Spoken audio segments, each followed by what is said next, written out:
Hello, আসসালামু আলাইকুম। কেমন আছেন সবাই? আশা করি সবাই ভালো আছেন। আজকে আপনাদের সাথে একটা ভাইরাল রেসিপি শেয়ার করব।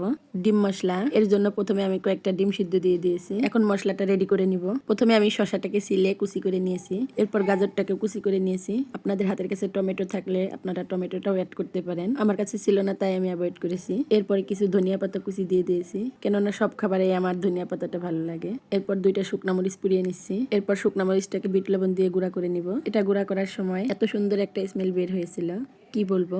গুঁড়া করা শুকনা মরিচটাকেও আমি এই সালাদগুলোর মধ্যে দিয়ে দিচ্ছি। এখন এগুলোর মধ্যে আমি একটু তেঁতুলও দিয়ে দিচ্ছি। তেঁতুলের সাথে এখন সালাদটাকে ভালো করে মিশিয়ে নেব। এটা দেখে এখনই আমার মুখে পানি চলে আসছে। এই তো মাখানো শেষ। এটা মাখানোর পরে দেখি আমার মন মতো ঝাল হয়নি। বলে এই খাবারগুলো যত ঝাল হয় তত মজা, যার জন্য আমি পরে আরো শুকনো মরিচের গুঁড়া অ্যাড করেছি। এটাকে আমি আবার ভালোভাবে মিশিয়ে নিয়েছি। এখন আমি সিদ্ধ করা ডিমগুলোকেও সিলে নিচ্ছি। খোসা ছাড়ানো ডিমগুলোকে এখন আমি সুতা দিয়ে মাঝখান থেকে কেটে নিয়েছি। এই তো কেটে নেওয়া শেষ। এখন সালাদ সহ এই ডিমগুলোকে ভালো মতো পরিবেশন করব। এটা খেতে যে কি মজা হয়েছে কি বলবো। এই নাস্তাটা 10 মিনিটে রেডি করা যায়। এটা খেতে যে কি মজা, আপনারাও বাসায় এটা একবার ট্রাই করবেন। সবাই ভালো থাকবেন। আসসালামু আলাইকুম।